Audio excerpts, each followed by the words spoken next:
ఒక సీరియల్ని ఆపడం అంత ఈజీ కాదు. పైగా జనాల్లోకి వెళ్ళిపోయిన సీరియల్ని ఆపడం. ఎందుకంటే వాళ్ళ నుంచి ఎక్కువ డిమాండ్ వినిపిస్తుంటుంది, ఆపకండి ఆపకండి అని. కానీ ఈ మొగల్ రేకులు అన్న సీరియల్ని లాస్ట్ డే ఆఫ్ మొగల్ రేకులు దీన్ని ఆపేస్తున్నాం, ఇక రేపు నుంచి మనం ఈ సీరియల్కి మనకి సంబంధం ఉండదు. నేనే దానికి కారణం.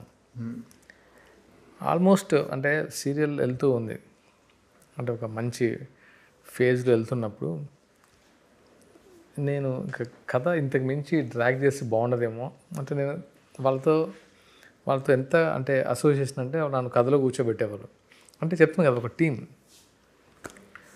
ఆ టీం అన్నప్పుడు కథలో కూర్చున్నప్పుడు నేను చాలా డ్రాగ్ చేస్తే దీనికి ఉన్న ఆ ఫ్లేవర్ వాల్యూ పోద్దేమో, మనం ఆపేద్దామంటే అందరూ ఒక్కసారిగా బ్లాంక్ అయ్యి షాక్లో ఉన్నారనమాట. తప్పదు, ఎందుకంటే మనం దీన్ని ఒక ఎగ్జాంపుల్గా చూస్తున్నారు అందరూ. మొగల్ రేకులు ఈ క్యారెక్టర్స్ ఆర్కే, సత్య, ధర్మ, సెల్వ, గోమతి, దేవి, ఈశ్వర్ అంటే ఒక ఇంట్లో క్యారెక్టర్స్ లాగా ఫీల్ అవుతున్నారు.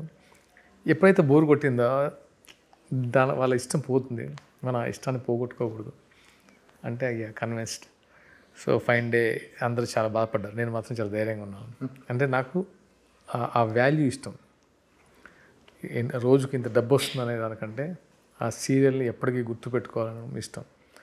బాధపడ్డారు, కానీ ఈ రోజుకి అది 3rd టైం టెలికాస్ట్, ఇప్పటికీ అలాగే జనాలు చూస్తున్నారంటే కారణం ఎక్కడ ఆడియన్స్ ఆ ప్రేమ ఆడియన్స్ ఇచ్చే ప్రేమను మేము పోగొట్టుకోలేదు. అది ఎంత ఉండాలో అంతే.